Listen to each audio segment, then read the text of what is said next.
They said the devil himself wore a woman's veil that year, and every man who kissed her lips met his maker before sunrise. The newspapers called her the Black Widow of Montgomery. But long before the name became a whisper in the dark, she was simply Celeste Duval, a widow in black silk, walking through the ashes of Reconstruction, Alabama, with vengeance stitched into her heart. The year was 1872. The South was bleeding. The war had ended, but the hatred had not. Towns rebuilt on burned soil, and men who once fought under flags now hid behind hoods. The Ku Klux Klan ruled the night, their torches flickering across the cotton fields like snakes of fire, and in one of those nights years earlier, 11 hooded men had dragged a blacksmith and his young wife from their home. The man was hanged, the woman, left for dead. But she did not die. Celeste Duval lived. No one knew how she escaped or where she vanished. Some said she was taken in by a freedwoman in the woods. Others swore she sold her soul by the river. But 5 years later, when she returned to Montgomery dressed in mourning lace, not a soul recognized her. Not the preacher who blessed her, not the sheriff who shook her hand, and certainly not the men who once hunted her husband for preaching freedom. Celeste was no longer the timid wife who begged for mercy beneath a burning cross. She was a vision of sorrow, a widow of perfect grace, quiet, beautiful, and untouchable. Her skin was pale as linen, her eyes sharp as razors, and her voice carried the softness of a hymn and the edge of a blade. She came back with wealth no one could trace. Diamonds from a dead general's estate, it was whispered, and a house on the edge of town, where magnolias bloomed year-round though no one tended them.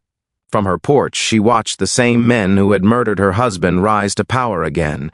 In the courts, the church, and the sheriff's office, they had buried their robes but not their sins, and that was when the dying began. It started with Reverend Pike, a man of the cloth and a former Klan preacher. He was found in his bed, throat opened clean from ear to ear, eyes wide in terror.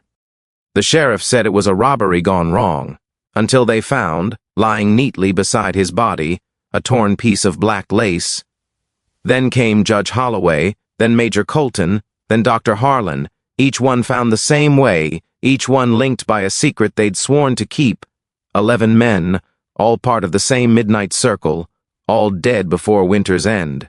And through it all, Celeste mourned publicly, always dressed in black, always in attendance at every funeral. She comforted the widows. She spoke of God's will. She smiled softly when the preacher trembled. No one dared accuse her. How could they? She was a lady, a benefactor, a model of grace. But the people whispered. The papers speculated. Some said she seduced her victims before killing them, that she made them confess their crimes between sheets of silk. Others claimed she slit their throats while they slept, her blade guided by divine wrath, and still others swore she didn't exist at all, that the Black Widow was a ghost, the vengeful spirit of every Southern woman broken by men and war. The authorities brought in a Northern detective, August Finch, to hunt her. He was a Union veteran, scarred and skeptical, certain there was no ghost, only a cunning murderess who hid her wounds behind charm. But when he met Celeste Duval, even he faltered. She welcomed him into her parlor with tea and music, her face veiled, her words soft, and for a brief, dangerous moment, Finch forgot he was speaking to a suspect. There was something in her presence, not beauty, not lust, but something older, darker, something that made even righteous men bow their heads. He would later write in his notes, "She spoke like a hymn and looked like forgiveness, but every word she uttered felt like a curse." By the time he realized who she truly was, it was too late. The 12th name on her list was already written, his own, and in the heart of the Deep South, where justice was buried under lies and blood, Celeste Duval became the kind of legend mothers whispered about to keep their sons from sin, the widow who kissed death and called him her husband. When the train from Atlanta hissed into Montgomery Station that autumn morning of 1872, a veil of coal smoke rolled across the platform like the breath of something waking from a long, uneasy sleep. Out of that haze stepped a lone woman in mourning black. Her gloves were spotless despite the soot, her gait unhurried, her face hidden. The porter who offered his hand swore later he felt her tremble, but whether from grief or fury he could not tell. The war had ended 7 years earlier, yet the town still carried the look of defeat. Half-rebuilt storefronts, shutters nailed to burned houses, and men who still wore their Confederate pride like an old wound that refused to close. They turned to stare as she passed, for strangers were rare and widows rarer still. Celeste Duval asked no questions and offered no answers. She walked from the depot to a carriage she had arranged by letter, climbed inside, and vanished down the dusty road toward the river quarter, where magnolia trees arched over the lane like mourners in prayer. By evening she was installed in the old Gatlin house, shuttered since the war. The locals whispered that it was haunted, which suited her well. Inside, the rooms still smelled of cedar and memory. A faded portrait of the previous owner hung above the mantel, a man in uniform whose eyes followed her wherever she moved. Celeste lit a single lamp, unpacked her belongings, one trunk of fine dresses, a silver hairbrush, and a small Bible wrapped in black ribbon, and sat beside the window watching the first night of her return settle over Montgomery. To those who saw her in the weeks that followed, she was a curiosity. She appeared at Sunday service dressed in perfect mourning, the veil never lifted. She donated generously to the poor and to the Church Restoration Fund. She spoke with the accent of the old planter families, but never mentioned her kin. When asked about her husband, she simply said, "He died for what he believed in," and let silence finish the tale. Beneath that calm, however, was an engine of memory that never stopped turning. Celeste had once lived only a few miles away, in a modest farmhouse that now lay in ruin. She had been young then, married to a man who taught reading to the freedmen despite the threats that came nailed to his door. One night, they came masked and mounted. By dawn, the house was ash. Every time Celeste closed her eyes, she could still hear the horses, the laughter, the choking cry that ended with a crack. The world believed she perished in that fire, only she knew otherwise. A traveling preacher had found her crawling through the field at dawn, face burned, voice gone. He had taken her north, and there she learned to heal, to work, to wait. Now she was back, a ghost walking among the living, the first person to approach her, socially, was Reverend Pike. The same man who had once blessed the riders before their raids. He called at her home with a bouquet of lilies and a voice thick with practiced pity. "A town such as ours needs women of faith," he told her. "You could do much good here." Celeste smiled behind her veil. "Goodness," she said, "is a word with many meanings, Reverend." That evening she wrote in her husband's old Bible, beside a list of names inked in his careful hand. The page smelled faintly of smoke even after all those years. She touched one name, then closed the book. As autumn deepened, Montgomery's gossip began to revolve around the widow Duval. The tailor admired her elegance, the apothecary her knowledge of herbs, the mayor's wife her poise. The men spoke of her in lowered tones, as though afraid their wives might read their thoughts. She listened, observed, and waited, never rushing, never forgetting. Detective August Finch first heard of her when he arrived from Washington to investigate the sudden pattern of disappearances among former militia officers. He read her name in a ledger of charitable donors and thought nothing of it until he attended a church supper where she sat at the far end of the table, haloed by candlelight. Something in her stillness unsettled him. When she looked up and met his gaze, it felt as though she had been expecting him. "Mr. Finch," she said softly, "you've come a long way to chase ghosts. I hope you find rest here." He didn't answer, though later he would remember that moment as the first time he doubted his own certainty about guilt and innocence. In the following days he began to ask questions: who she was, where she came from, how she afforded such grace. The townspeople only shrugged. A lady of means, they said, a blessing after so much loss. One rainy evening he passed her house again. A single lamp burned in the upper window. For reasons he could not name, he tipped his hat to the light before walking on. Inside, Celeste sat at her dressing table brushing her hair, long, dark, untamed. Beneath the brush she kept a folded scrap of parchment bearing the names that remained. Outside, thunder rolled across the Alabama hills like distant drums of war. To her, the sound was a hymn. Each peal reminded her that vengeance was not chaos but completion. The closing of a chapter history itself had refused to finish. She believed, perhaps truly, that she had been spared for this very task, to balance a ledger written in blood and smoke, As the clock struck midnight, she rose, replaced the veil, and looked at her reflection. Behind her own eyes, she saw the faces of those who had burned her life away. "Soon," she whispered, voice steady at last. The storm broke over the town, drowning the sound of her door as it opened to the night. Winter crept slowly over Montgomery that year. The cotton fields lay bare and gray, the air smelled of wood smoke and iron, and every soul in town seemed to walk a little faster after sunset. Yet, inside the old Gatlin house, firelight shimmered on velvet curtains, and a piano sang soft hymns no one had heard since before the war. That was where men began to gather again, drawn by curiosity, pity, or something they could not name.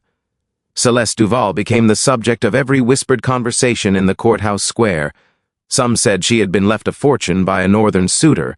Others insisted she was a European countess hiding from scandal. No one dared call her what she truly was, a widow from their own past, risen from the ashes they had created. She moved through town with calm precision, never hurried, never loud. When she entered the post office, even the clerk stood straighter. When she paused to buy flowers, the florist stammered. The men who once ruled with fear now found themselves silenced by a woman's gaze. Her parlor became the stage of her quiet influence. Candlelight softened every shadow, magnolia scent filled the air, and her black gowns caught the light like oil on water. She received visitors politely. The reverend, the judge, the doctor, the merchants who survived the war by changing their loyalties faster than their uniforms. Each left believing he had gained her confidence, and each returned again, uninvited, unable to stay away.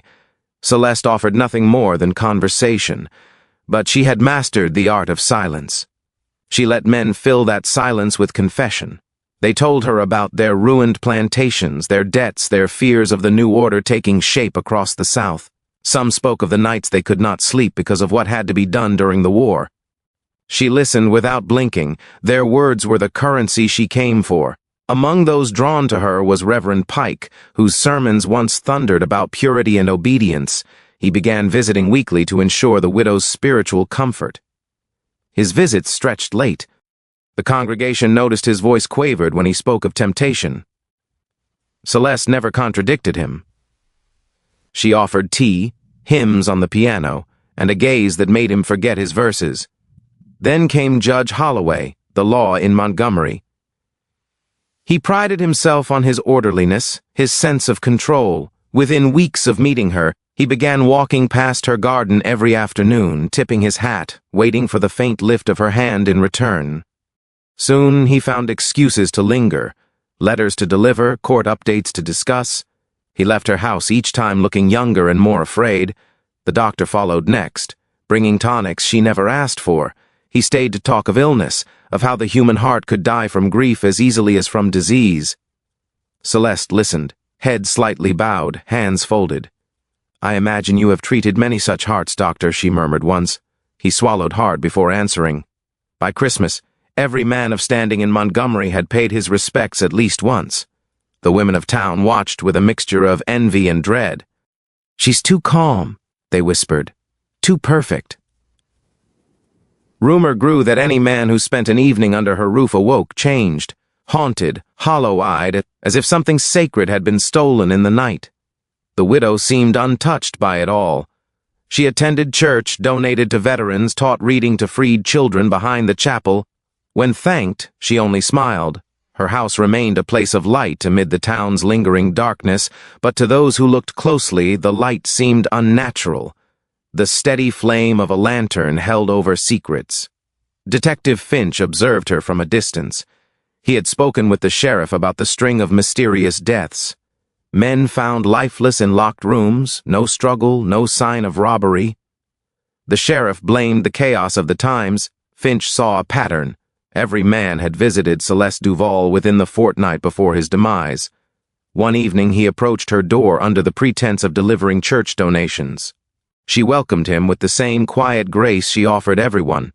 Her parlor smelled of jasmine and ash.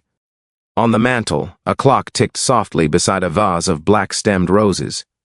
"You served in the North, Mr. Finch?" she asked. "I did, ma'am. After the war, I turned to law.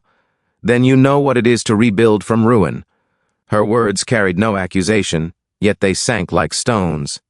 He found himself explaining things he had not meant to say, about his regiment, about the men he lost, about guilt that refused to fade. She listened with perfect stillness, eyes half-lidded, as though memorizing the rhythm of his heart. When he left, the air outside felt colder, thinner. He told himself he would return only for duty, but before a week passed he stood again at her door. The widow's power was not in beauty alone, but in understanding the language of suffering. She mirrored what others hid. Where men wore pride, she saw fear. Where they carried faith, she found cracks. They mistook that reflection for intimacy, never realizing it was their own conscience staring back. By February, Reverend Pike collapsed mid-sermon. Judge Holloway resigned suddenly and left town. The doctor locked himself in his office for days. No evidence tied any of it to the widow, yet everyone felt the connection like a chill through church walls. Celeste continued her walks each morning, parasol tilted against the pale sun. Children waved. She smiled faintly. Her neighbors heard her piano drifting through open windows at dusk. Slow, mournful, patient. Some swore they saw candlelight flicker long after midnight. Detective Finch began to write letters he never mailed. In them, he described her presence. She speaks softly, yet her words rearrange a man's soul. She grieves for the whole South, and somehow makes you grieve with her. The night of the Mardi Gras parade, the town gathered for celebration. Lanterns floated on the river, masks hid familiar faces, and laughter drowned the year's sorrows. Celeste stood on her balcony watching the procession, the glow of torches painting her veil gold. From below, Finch saw her silhouette and understood what frightened him most. She looked like peace itself. Behind her calm, an invisible clock ticked toward reckoning. She had learned to move inside men's dreams, to make guilt bloom until it consumed them. Her vengeance no longer required blades or blood, only the mirror she held to their own cruelty. And as the bells of midnight rang over Montgomery, Celeste whispered to the dark, "Another soul remembers, another debt repaid." The wind caught her veil and carried it upward like a banner of mourning and triumph all at once. Those who saw it said it looked, for a heartbeat, like a black wing cutting across the moon. The names had been written in a trembling hand, ink faded but legible. 11 men, 11 hoods, 11 graves waiting to be filled. Celeste Duval kept that torn page hidden inside her late husband's Bible, pressed between psalms of vengeance and forgiveness, a cruel pairing that made her smile in the dark. She read the names each night before sleep as though reciting prayer. Each one carried a memory, one scream, one torch, one moment when mercy had been buried beneath hatred. Montgomery did not remember the massacre of 1867 as she did. The city remembered it as a night of unrest, as though chaos had simply arrived uninvited and vanished by morning. But Celeste had stood barefoot in the mud that night, holding her husband's hand as the air burned. She had watched white hoods glint like ghosts under torchlight, had seen her home burn and the man she loved dragged into the street. When she screamed, one of them struck her so hard she could still taste blood when she woke the next morning. Those memories aged into silence, but silence turned to calculation. Grief was not her companion, it was her architect. The first name on her list was Samuel Pike, the Reverend. Once he had baptized her husband in the river, later he blessed the men who hanged him. When Pike's throat was found open beneath his pulpit, the town called it tragedy. Celeste called it symmetry. She left behind a strip of black lace on his prayer book, a signature, a whisper that death could be as elegant as faith. The second man was Judge Holloway, who had refused to prosecute the Klan members despite testimony. He was found seated in his chair by the window, eyes open, expression oddly calm. No struggle, no witnesses. The window had been left ajar. A draft fluttered a single petal from the magnolia on his desk. By the third, even the papers whispered, "A pattern may be forming," but the sheriff denied it, claiming that misfortune followed men who meddled with Reconstruction politics. Celeste read the headlines by lamplight, smiling faintly at the irony. No one suspected a woman, least of all a widow who served tea to the poor. Each man wore the same mark of finality, the black lace torn neatly left beside the bed or desk. No two pieces were identical. for Celeste cut them from her mourning veil one sliver at a time, as if stripping away her grief thread by thread.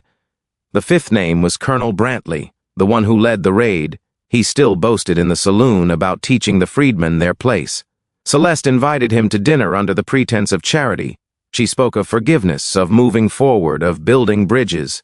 He laughed and lifted his glass, not noticing that her gloved hand trembled slightly. By dawn, Brantley's servant found him sprawled on his bed, his glass shattered beside him, eyes wide open toward the ceiling beams as if trying to see God. After Brantley's death, the whispers turned into fear. The wealthy men of Montgomery began locking their doors and sleeping with pistols under pillows. The preachers thundered against sin from the pulpit, but their voices cracked. Every knock on the door made their wives startle. Somewhere in the darkness, a woman's silhouette was said to walk the cemetery paths, her veil trailing like smoke. Detective Finch took to studying patterns late into the night, his desk cluttered with sketches of maps, letters, and timelines. He saw the connection others refused to admit. Each man killed had been tied to a single night, a single act of collective guilt.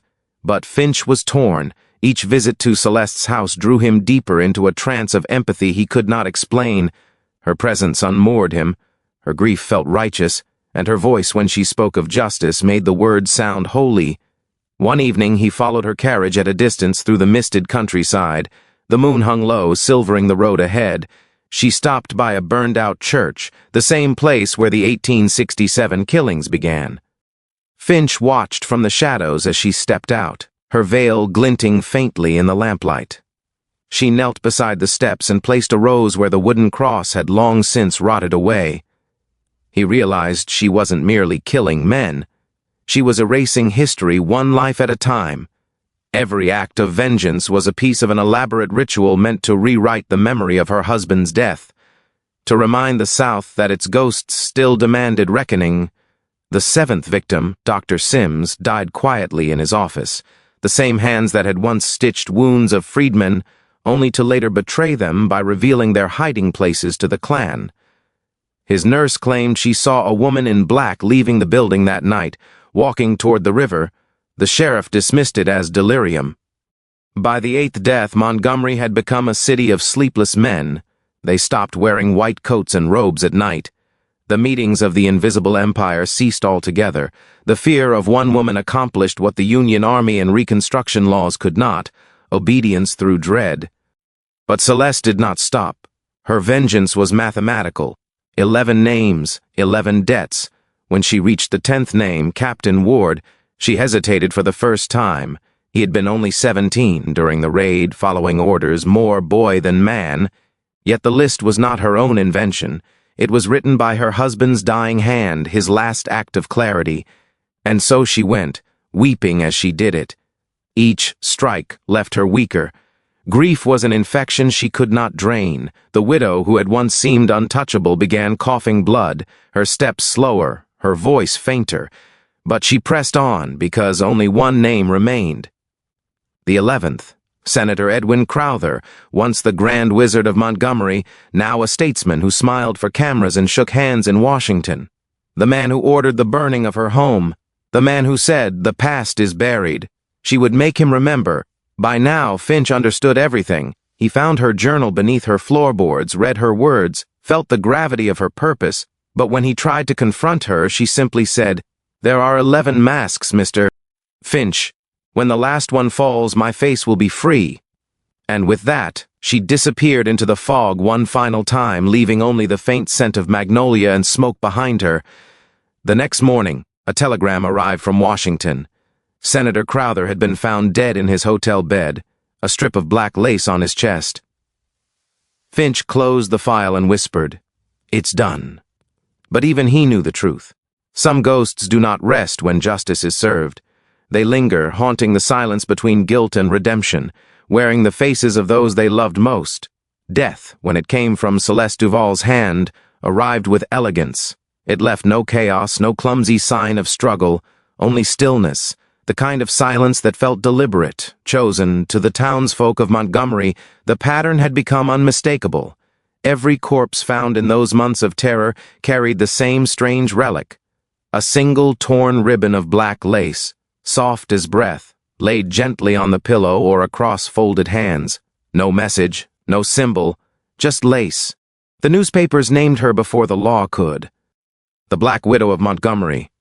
It was not the name she chose for herself, but she accepted it like an old wound reopening. "Let them think I am a monster," she murmured once to the cracked mirror in her room. "At least they are thinking of what they've done." The lace came from her mourning veil, the one she had worn on the day they buried her husband in a pine box without a name. For years she had kept it locked away, unable to touch it without trembling, but when the killings began, she took it out one night, laid it across the table and began cutting. Each strip she severed was like a breath of release. Each thread carried a promise, not to the dead, but to the living who had forgotten them. She worked by candlelight, humming the hymn her husband had sung the night before his death. As the flame flickered, shadows crossed her face, splitting her features between sorrow and vengeance, light and dark. The house seemed to breathe with her, floorboards creaking softly, walls sighing in time with her pulse. Outside, the city carried on with its masquerade of peace. The governor gave speeches about reconciliation. The churches prayed for moral rebirth. The freedmen worked the same fields for new masters with different titles. But underneath the polite veneer of civility, fear had taken root like mold in the rafters. Each time another man fell, whispers bloomed in the taverns and streets. "The widow's lace has been found again." The men who had once hunted others now slept in locked rooms, lanterns burning through the night, Bibles on their chests as if the pages might shield them. But Celeste knew better. The Bible had not saved her husband. It would not save them. Her method was precise, almost ceremonial. She did not strike at random or in rage. Each act was planned with the patience of a saint preparing an offering. She studied her victims, their habits, their weaknesses, the places they hid from the world. Some she visited in the guise of forgiveness. Some she never faced at all. A touch of laudanum in a glass, a faint cut of steel in the dark, and then silence, always silence. Detective August Finch, who had been tasked with ending her reign of terror, began to understand her language. He saw that the lace was more than a calling card. It was her liturgy. Each death was an answered prayer, each ribbon a verse of confession written in black. In his notebook he wrote, "The widow's lace is her scripture. Every thread binds her to the memory of what they took. Each man who dies is a page turned in a book she intends to finish before she joins him." He didn't tell the sheriff that sometimes when he closed his eyes, he could almost smell her perfume, the faint sweetness of magnolia and smoke, and hear her voice in his dreams whispering names he didn't know. He began to fear that he too was part of her pattern, a character written into her design before he ever arrived in Montgomery. The killings reached beyond the city. In nearby Selma, a merchant found dead bore the same black ribbon. In Tuskegee, a retired colonel collapsed after supper. The lace found on his desk beside an unfinished letter of apology, word spread across the South that the ghosts of the war were walking again, that vengeance had taken human form. For every man she killed, Celeste wrote a single line in her husband's Bible. Not a confession, but a ledger. Pike, at peace. Holloway, forgiven. Brantley, delivered. Sims, remembered. Each name she crossed out loosened her soul from the weight of grief. Yet the closer she came to the end of the list, the heavier that weight grew again. Vengeance was not freedom. It was a tether, binding her to the moment of her husband's death. Each act kept her alive, but also kept her from ever truly living again. One night, as rain lashed against her window, she stood before the mirror with the last piece of her veil in hand. Only a small corner remained, torn and frayed. She stared at it for a long time, fingers trembling. When the veil is gone, she whispered, "So am I." Her reflection in the mirror seemed to waver, her face pale and sharp in the candlelight. She saw not herself, but the faces of the men she had buried in her vengeance. Some she pitied, some she despised, but all of them were part of her design now, woven into the same black fabric she had cut apart. When Finch arrived at her house days later, pretending to deliver news from Washington, he saw the table where the veil had once lain. Only ashes remained, scattered like snow across the wood. She had burned it, he realized. Her mourning was complete. Only justice or damnation remained. He looked around the room, noting the neatness, the calm, the scent of lavender and faint iron. She greeted him with that same serene composure, her eyes unreadable. "You've seen the papers," he said quietly. "I have," she answered. "They think I am wicked. And are you? I am thorough." There was no pride in her tone, only fatigue.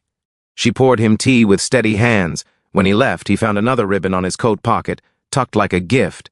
It was not a threat, it was a warning, or perhaps an invitation.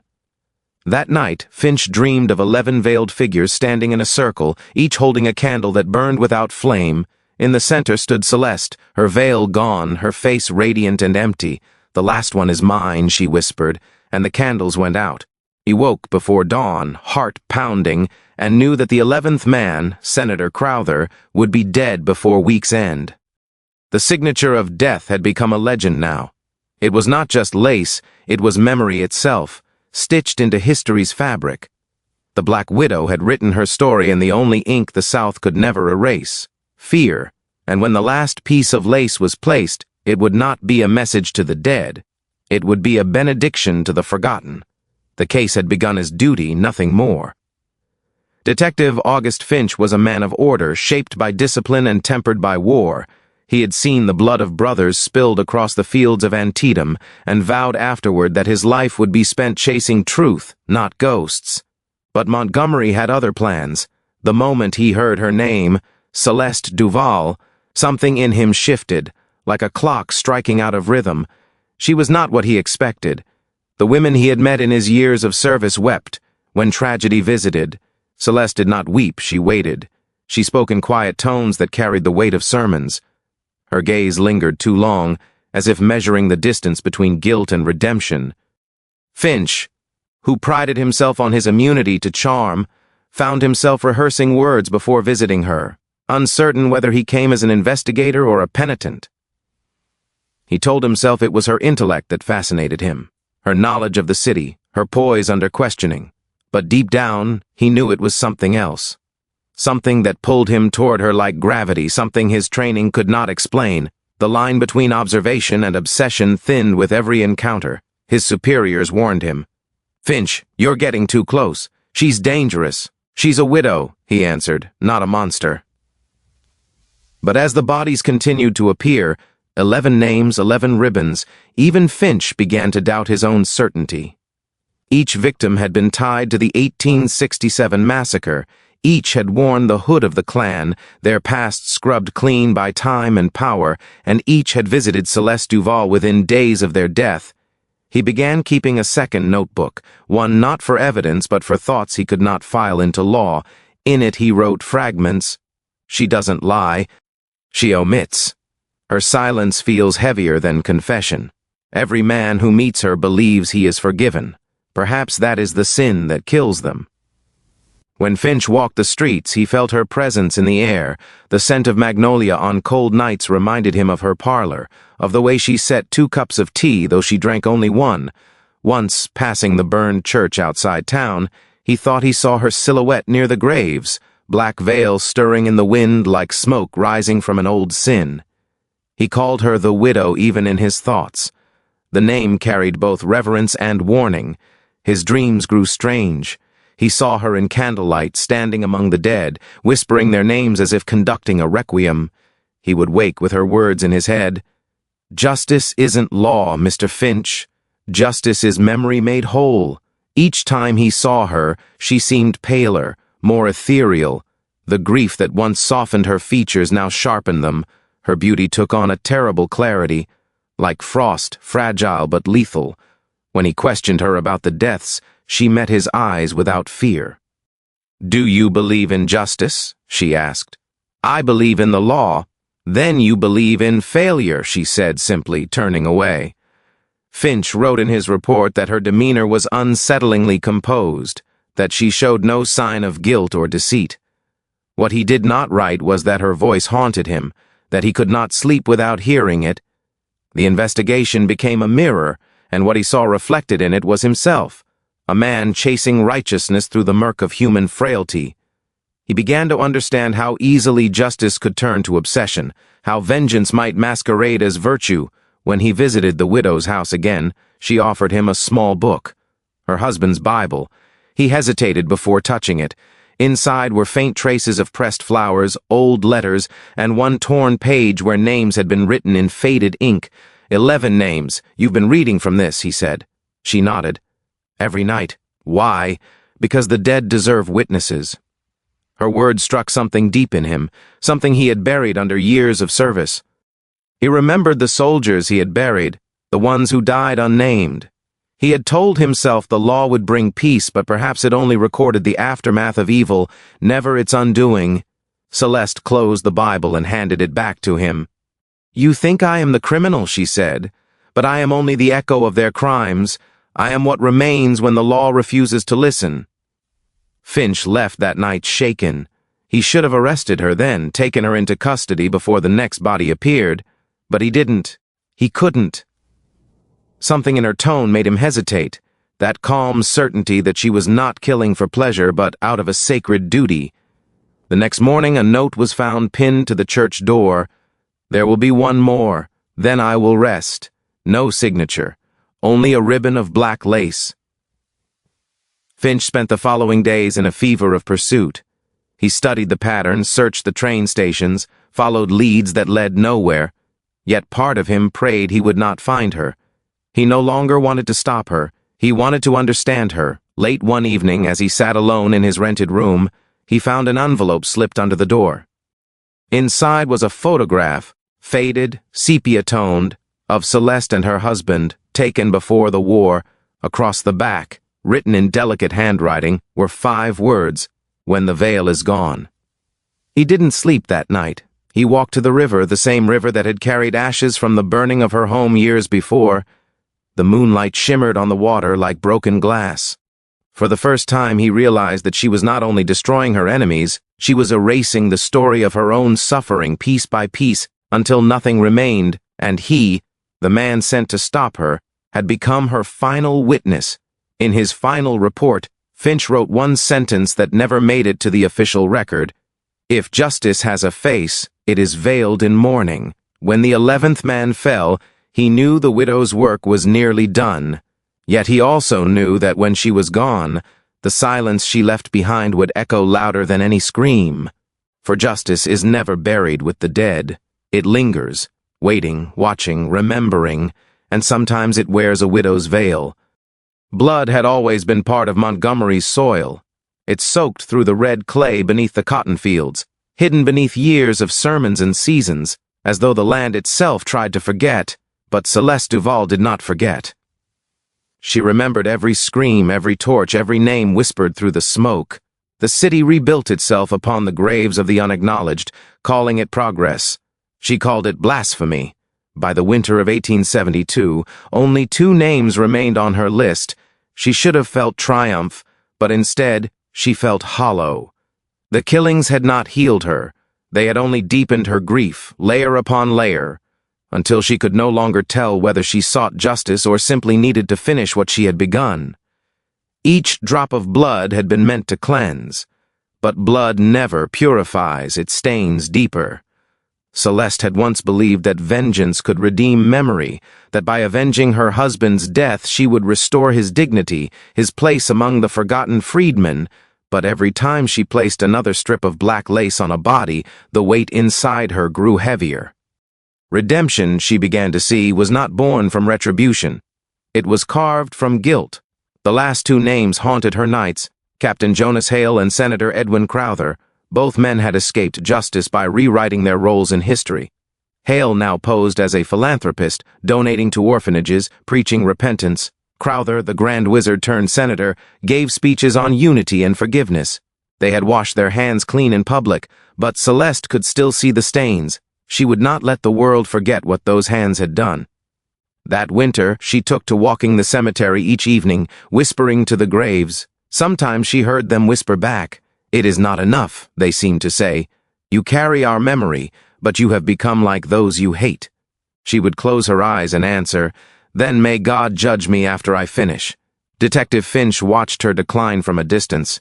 Her beauty had turned spectral, skin pale as candle wax, eyes hollow with sleeplessness. Yet even now she moved with grace, like a figure painted in mourning.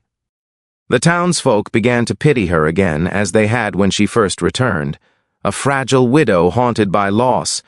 No one suspected she was the hand behind Montgomery's quiet apocalypse. Finch wanted to save her, though from what he did not know, he had seen too much death to believe in miracles, but something in her loneliness mirrored his own. They were both remnants of the same war, both broken, both searching for meaning in the ruins left behind. He confronted her one night in the cemetery, where she stood beside her husband's grave, black veil glimmering under the lantern she held. "Mrs. Duval," he said softly, "you've done enough. She did not turn. Enough for whom? For him? For them? For yourself?" Her voice trembled like a hymn. "The dead do not rest, Mr. Finch. They wait." She turned then, and he saw the tears she had never shown. "Do you think I wanted this?" she asked. "Do you think I found joy in it? Every man I killed took another piece of me with him, but no one else remembered their names. Not the law, not the church, not the nation that freed them. Only me, only the widow." Finch reached for her hand, but she stepped back. "You cannot save me," she said. "You can only forgive me." He wanted to. God help him, he wanted to, but forgiveness felt too small a word for what she had become. A woman sculpted from grief and flame, burning quietly in the shadow of a sin too vast for prayer. Celeste went home that night and opened her husband's Bible for the last time. The page of names was almost complete. 10 had been crossed out. Only Crowther remained. She ran her fingers over the ink and whispered, "When your name is gone, I will be free." But she hesitated before crossing the page. For the first time, she wondered if vengeance had already taken her freedom. She thought of her husband. Not the man hanging from the tree, but the one who used to sing to her while fixing the roof, who brought her wildflowers from the fields. Would he have wanted this? Would he have known her now? She touched the blood-stained corner of the Bible and pressed her forehead to it. "Forgive me," she whispered. At that moment, thunder rolled outside and the candlelight flickered, casting shadows that looked like hands reaching for her. She did not flinch. She knew who they were, the dead, her companions in vengeance, come to bear witness to her final act. When dawn came, Finch arrived at her house with a warrant. The parlor was empty, the piano silent. On the table lay the Bible, open to the list of names. The last one, Crowther, had been crossed out in fresh ink. Beneath it, written in her delicate hand, were 2 words: "For him." Hours later, a telegram reached Montgomery. Senator Crowther had been found dead in his hotel room in Washington. His throat opened with surgical precision, a strip of black lace on his chest. Finch read the telegram in silence. He felt no triumph, no horror, only an ache that settled deep in his bones. He knew what the town would say, that the Black Widow had finished her work and vanished. But he also knew what they would never understand, that she had never killed for blood alone. She had killed for memory, for the right to be remembered. In the weeks that followed, Finch walked often to the cemetery. On her husband's grave, he found a single piece of black lace tied around the cross. Beneath it, a note written in her graceful script. "Blood was not my vengeance, it was my confession."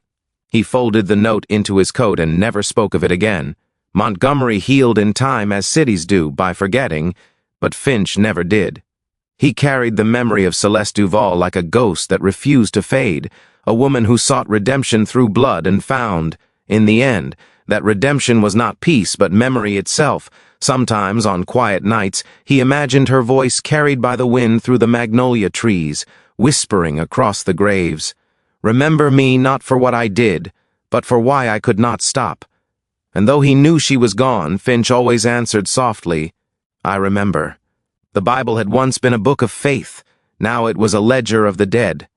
Bound in worn brown leather, its spine cracked from years of trembling hands, the widow's Bible had traveled through war, fire, and grief. Inside its pages, verses of salvation lived beside the names of the condemned 11 men, each marked by a trembling hand, each crossed out with a streak of dried blood. Celeste Duval kept it with her always. She carried it like other women carried rosaries. When she prayed, it was not for mercy but for memory. The first name, written in faded ink, was Hiram Tate. the preacher who had once baptized her in the same river where her husband's body was found hanging from an oak. The last was Edwin Crowther, the senator who smiled on posters proclaiming reconciliation while his hands still smelled of ashes. Between them lay 9 others, each name a sermon in blood. Celeste had written them with deliberate care, as if the act itself sanctified the vengeance to come. "This is my scripture," she once whispered to herself, tracing her finger down the list. "These are my psalms of justice." Each time she killed, she returned to the Bible. She would open to the marked page, whisper the man's name, and strike a thin red line through it. It was her ritual, her confession and absolution bound together in the soft rustle of paper. But by the time she reached the 9th name, the ink had begun to blur. Drops of her tears had fallen there, mingling with the dried blood. The pages warped, as though even the book itself could no longer bear its purpose. That winter, as frost crept through the shutters of her old house on Perry Street, Celeste began to hear whispers from the Bible at night. When she slept, she dreamt of the names calling out to her, not in anger but in sorrow. Their voices filled her head like a hymn sung backwards. "Celeste," they murmured, "you have turned our mourning into more mourning." She would wake gasping, clutching the Bible to her chest. In the darkness it felt warm, as though it pulsed with its own heartbeat. She began to believe that the book was alive, not holy, not cursed, but something in between. It had become her covenant with the dead, a binding that grew heavier with each life it claimed. The same pages that once held the word of God now carried the weight of human wrath. One night she opened it by candlelight and read aloud from the Book of Lamentations. "The Lord is righteous, for I have rebelled against his commandment." Her voice trembled. "Then let him judge me," she whispered, "but let him not forget them." That night, she pressed a new slip of parchment between the pages, blank but waiting. She dipped her quill into the ink and hesitated. For the first time since her crusade began, her hand did not move. The final name, Crowther, remained, unwritten.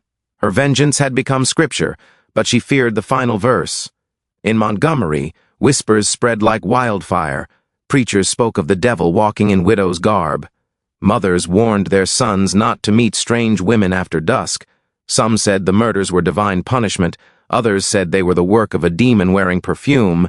Detective Finch did not believe in demons. He believed in wounds that never healed, and in what wounded souls could do when left alone too long. When he finally entered her house under cover of darkness, he found the Bible resting on her dressing table beside a silver blade. The candlelight flickered across the open page, illuminating the list of names. He ran his gloved hand over the crimson marks. Each line was neat, measured, an artist's work, not a madwoman's. "This is not murder," Finch murmured to himself. "It's scripture written in flesh." He found a letter tucked in the back of the Bible, addressed simply, "To the one who understands." He hesitated, then unfolded it. The writing was elegant, the ink brown with age. "You will find what you seek here, but not what you want. The law hunts for monsters, I hunted for memory. My husband's blood still stains the roots of this city, and no court will ever try the trees, so I have written my gospel in my own way. If you are a man of faith, read these names as prayers. If you are a man of reason, read them as justice. But know this, when I am finished, the book will close itself." Finch closed the letter slowly. The air in the room felt heavy, like the moment before a storm. He looked once more at the open Bible and whispered, "God help her." The next morning, Celeste took the Bible to her husband's grave. The dawn was gray and quiet, the ground soft from rain. She knelt, resting the book on the damp earth, and began to speak, not to the grave but to the heavens above. "I carried this book as my cross," she said softly. "Every name I wrote was a plea for your peace, but I see now, peace is not something we can take. It must be given." Her tears fell on the pages, blurring the words of scripture and vengeance alike. When she lifted her hands, the ink had stained her skin dark red, as though the blood she had spilled had returned to her. With trembling fingers, she tore out the final page, the list of names, and set it aflame with a match. The smoke rose slowly, curling into the morning light. As the ashes drifted away, she whispered, "Let them rest. Let me be forgotten." The Bible closed with a soft thud. The wind carried her veil across the grave, and for a moment it seemed as though the earth itself sighed. Later, when Finch returned, he found the Bible still lying there, its cover damp with dew, its pages curled but intact. Only the final page was gone. He picked it up carefully and felt an odd chill run through him. The book was lighter now, as if it had finally released its burden. He carried it back to town and locked it away in the courthouse archives. In years to come, scholars would whisper about the widow's Bible, the book that held the names of 11 men who died for sins the law never punished. Some called it a myth, others swore they had seen it, still stained with red. But Finch never spoke of what he saw written faintly inside the front cover, in a woman's hand so delicate it was almost invisible. "He that taketh the sword shall perish with it, but I took it not for wrath, only remembrance." And though the book was silent now, Finch could not shake the feeling that it still waited, patiently, quietly, for the next hand that would dare to open it. It was the 12th night of January 1872. The moon hung pale and brittle above Montgomery like the eye of a sleepless god, watching the sins of men unfold in silence. The air carried a bitter chill sharp as glass, and every street was drowned in fog. Beneath it, Celeste Duval moved like a shadow in mourning, draped in black, her face veiled, her heart steady as a metronome of death. She had crossed out 11 names in her husband's Bible. One remained: Senator Edwin Crowther, the man who had once commanded a legion of white hoods, who had burned freedmen's homes and preached purity while standing over the ashes of children. Now he wore a suit instead of robes, his mask replaced by a polished grin. Washington adored him, Montgomery worshipped him, and Celeste had come to remind him of his sins. Her carriage rolled through the sleeping city, its wheels whispering across the cobblestones like prayers gone wrong. Inside, she carried only 2 things: the silver knife she had used since the first killing, and the Bible, now almost empty, its last page trembling as if it knew the end was near. The hotel where Crowther stayed was grand, a palace of lies built upon tobacco money and blood. Marble columns lined the entrance, polished to perfection, as though beauty itself could absolve cruelty. Celeste entered through the servant's door. No one stopped her. She had long ago learned the invisible art of passing unseen. The lobby was quiet, the chandeliers dimmed for the night. Her footsteps echoed faintly, a metronome counting down to judgment. She ascended the staircase slowly, her gloved hand gliding along the banister. Every sound seemed amplified, the creak of the wood, the whisper of fabric, the throb of her own heartbeat. Outside, thunder rolled across the distance like drums of war. She reached room 214. His room.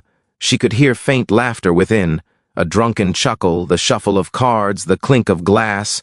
Crowther was entertaining himself with whiskey and ghosts he could no longer see. Celeste waited until silence fell again, then knocked softly. The door opened halfway. A large man stood there in his nightclothes, his hair silver at the temples, his eyes dulled by brandy and arrogance. "Yes?" He grunted. Celeste's voice was low, gentle. "Forgive the hour, Senator. I bring a message from Montgomery." He frowned. "At this time of night?" "It is a message of faith," she said, "of remembrance." Something in her tone, soft, sorrowful, commanding, drew him in. He stepped aside without protest, letting her enter. The room smelled of tobacco and dust. Papers lay scattered across the table beside a half-empty bottle. Crowther turned to pour himself another drink. "So, what's this message, then? Who sent you?" Celeste lifted her veil. Her face glowed in the lamplight. Pale, beautiful, haunted. Crowther froze. Recognition flickered in his eyes like a spark about to die. "Do you remember Selma?" she asked. He turned slowly. "Selma." "The riverbank," she whispered. "The hanging tree. You led them that night." His drink slipped from his fingers, shattering across the floor. "You," he breathed. "You were the widow," she finished for him. The word fell between them like a curse. He backed away, trembling. I thought you were dead." "Many thought so," she said, taking a step closer. "But grief is a hard thing to bury." Her hand slipped into her sleeve, drawing out the blade. The silver caught the lamplight and glimmered like moonlight on water. "Please," Crowther stammered. "You don't understand. Things were different then. It was war."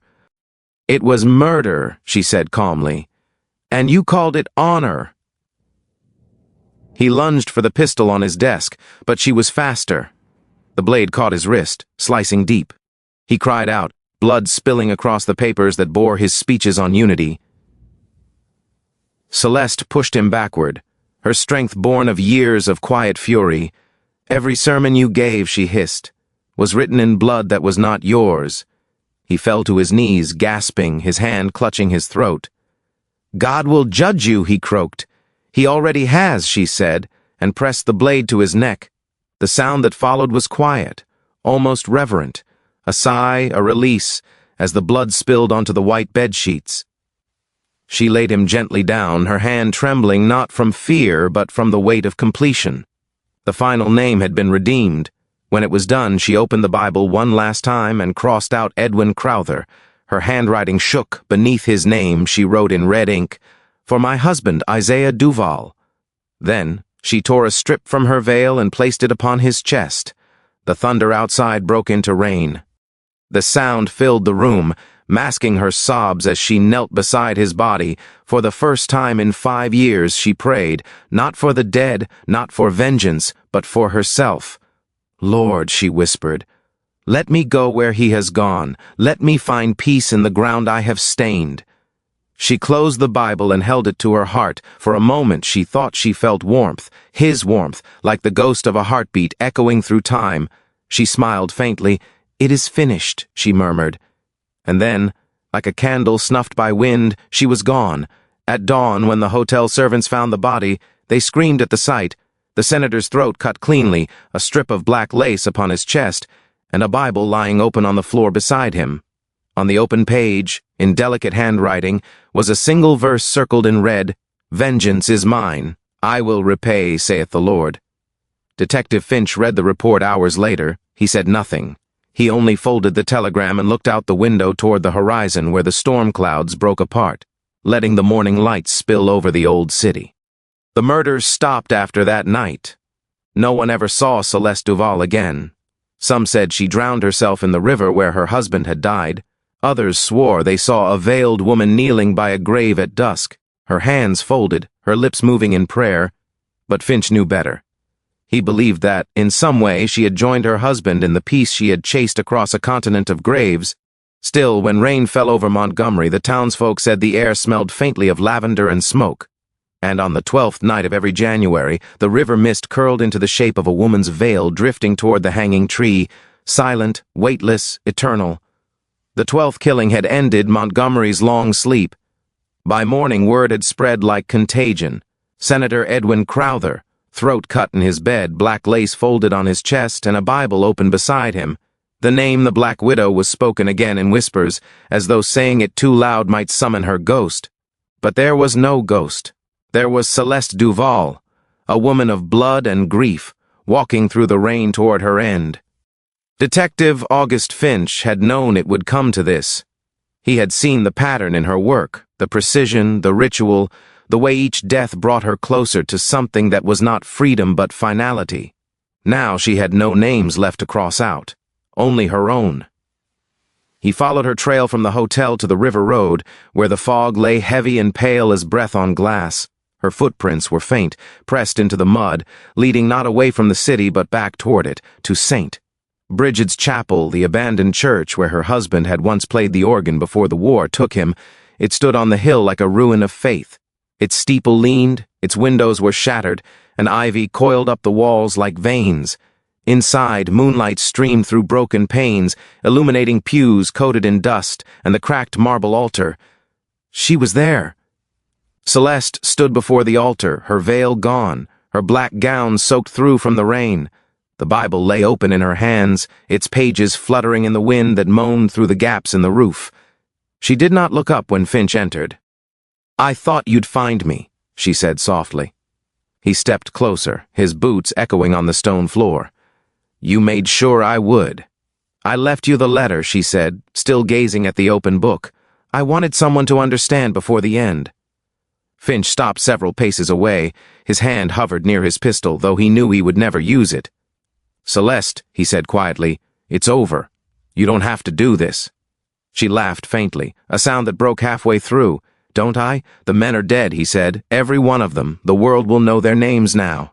She turned, and in the candlelight he saw what grief had done to her. Her face was pale and serene, almost saintly, but her eyes were hollow, rimmed with sleeplessness. "The world forgets faster than the dead forgive," she said. "You know that, don't you?" Finch looked at the open Bible. The pages were warped, darkened with blood and tears. "You've done enough, Celeste. Let it rest." She smiled faintly, tilting her head. "You think this was about rest?" "No, Mr. Finch. This was about remembrance." He took a slow step forward. "Then let me remember for you." For a long moment, silence filled the church. So complete it felt like prayer. Rain trickled through the cracks in the roof, falling in soft rhythms on the pews. Celeste looked down at the knife in her hand, the same silver blade that had ended 11 men's lives and begun a legend. "I thought if I killed the men who took my husband," she said, "I would bring him peace. But vengeance only binds you to what you hate." She raised the Bible and pressed it against her chest. "I've carried this too long. It's not mine anymore." Finch stepped closer, his voice steady. "Then put it down. Leave with me. You can still—" She shook her head. "I can't leave a grave that's already open." Before he could move, she lifted the blade. Her eyes found his one last time. "Do not let them write me as a monster," she whispered. "Tell them I loved too deeply. That was my sin." "Celeste," but the word was cut short by the sound of metal against flesh. A single motion, swift and sure. The knife flashed, and her body collapsed to the floor, her black dress pooling like spilled ink across the stone. The Bible slipped from her hands and fell open beside her. Finch dropped to his knees, blood soaked into the cracks of the floor, dark and spreading. Her face was calm, almost peaceful, as though the pain of all those years had finally released her. He pressed a hand to her neck, though he knew it was useless. Her lips moved once more, barely a whisper. "Now. He can rest." The rain grew heavier, drumming through the broken roof. Finch sat there for a long time, his coat soaked, his hands stained red. He felt no triumph, no relief, only the slow understanding that some wounds were never meant to heal. When he finally rose, dawn was breaking. The light filtered through the shattered windows, striking the Bible where it lay open. He bent and read the verse her blood had marked across the page. "Blessed are they which are persecuted for righteousness' sake, for theirs is the kingdom of heaven." He closed the book gently, wrapping it in her veil. Then he lifted her body and carried her outside into the morning. The fog lifted as he walked. The first sunlight of the new day touched her face, turning her pale skin to gold. It was as if the earth itself bowed in silence. At the edge of the river, he laid her beside her husband's grave. The two headstones, weathered and forgotten, stood side by side like old witnesses. Finch dug quietly with his bare hands until the soil gave way, soft from rain. He buried her there, wrapped in her veil, the Bible resting against her chest. When the last handful of dirt fell, the wind rose suddenly through the trees. It carried the faint scent of lavender and the sound of a woman's voice, singing a hymn long lost to memory. Finch closed his eyes. "Rest now," he whispered. Then he turned away, leaving the church behind him, its steeple bent, its altar cracked, its silence holy once more. Weeks later, the papers printed her story in pieces. Murderess of Montgomery dies by her own hand. 11 men slain by grieving widow. They called her sinner, saint, seductress, and specter. Finch read none of it. He kept only the Bible, locked in his desk drawer, never to be opened again. Sometimes, when storms rolled through Montgomery, he thought he heard her voice through the thunder. "Tell them I loved too deeply." And in those moments, Finch would light a candle, whisper a prayer, and let the flame burn down to smoke, for the woman who hunted the Klan and the silence she left behind. Long after the last shovel of earth had fallen over Celeste Duval's grave, Montgomery began to forget her. The city always did. It buried its sins beneath magnolia blossoms and Sunday sermons, pretending the soil was clean. But the soil remembers. The soil never forgets. Years passed. The war scars faded from buildings. New children played in streets once stained with blood, and the men who had worn white hoods were replaced by their sons, now wearing suits and shaking hands in daylight. The world changed. But at night, when the rain fell and the church bells tolled across the Alabama hills, the townsfolk whispered of her. They said the Black Widow still walked among the graves, that her veil floated like smoke through the cemetery gates, that she came to those who had sinned and sat upon their chests as they slept, whispering their true names until they choked awake. The old women told her story to keep their husbands faithful, the young men told it to prove they were not afraid, but no one ever dared walk the river road on the 12th night of January. The legend began simply enough. A widow whose husband was murdered by masked men took vengeance upon them all. But with every retelling it grew darker, more sacred. Some said she was a witch who sold her soul to the devil for justice. Others swore she was God's own avenging hand. By 1880, travelers passing through Montgomery claimed to see her shadow on the church steps, her hands clasped in prayer, her eyes glowing faintly in the dark. A preacher once said he found her Bible still resting on the altar, its pages unstained yet damp with blood. He fled the city by morning. But the truth, what little of it remained, lived only with Detective August Finch. He had grown old and gray by then, his mind still haunted by the image of her lying in the church, her lips curved in peace. He kept her Bible locked away, though sometimes at night he would take it out, just to touch the worn leather cover. It no longer smelled of blood, only of earth and time. When he died in 1894, the Bible disappeared from his home. Some said his housekeeper buried it with him, others said it was stolen, traded, or lost to the river, but whatever became of it, stories began to rise wherever the river flowed. In Selma, they said a young bride found an old Bible floating downstream, its pages filled with names and a single verse circled in red, "He that killeth with the sword must be killed with the sword." In Mobile, they told of a man who mocked the legend at a tavern and was found the next day with his throat cut, a scrap of black lace pinned to his shirt. And in Montgomery itself, children dared each other to whisper her name inside St. Brigid's Chapel. Some swore they heard the faint sob of a woman beneath the floorboards, murmuring a prayer for forgiveness. The South had given her many faces. To some she was a murderess, to others a martyr. But to the black women of Montgomery, those who scrubbed the marble floors of the men she had slain, Celeste Duval became something holier. They called her Sister Silence, the one who spoke only in blood because the world would not listen to her pain. They would leave flowers by the river every January, the same lilies she once carried to her husband's grave. They said she walked among them still, unseen but not absent, guarding the names of the forgotten. By the turn of the century, scholars began to write about her as a myth. The Widow of Montgomery, they called her, a folk specter born of Reconstruction sorrow. But in the archives of the Montgomery courthouse, beneath a pile of forgotten case files, someone found an old police ledger written in Finch's hand. It contained 12 entries, 12 deaths, and at the bottom one final note: "Case closed. The accused took her own life." Let history decide what justice means. The handwriting shook, but the last line was clear and deliberate. "May God forgive her, I could not." 50 years later, during a storm in 1922, lightning struck the ruins of St. Brigid's Chapel. The roof collapsed, the steeple split in two, and the altar crumbled to ash. Yet when locals searched the wreckage, they found one thing untouched: the old Bible resting where she had left it, its pages fluttering as though breathing. No one dared take it. The mayor ordered the site sealed, and the Bible was left to the dust once more. But the legend didn't end there. During every storm that rattled Montgomery, the wind carried strange music, a woman's voice humming an old hymn, and on certain nights, when the fog rolled down from the river and the magnolias wept dew onto the graves, people said you could still see her. A woman in black, walking the cemetery paths with a Bible in one hand and a veil in the other, her face hidden, her steps silent. In 1952, an old gravedigger named Samuel Leach told a reporter that he once met her. He claimed he had fallen asleep while working the northern plots and woke to find a veiled woman standing over him.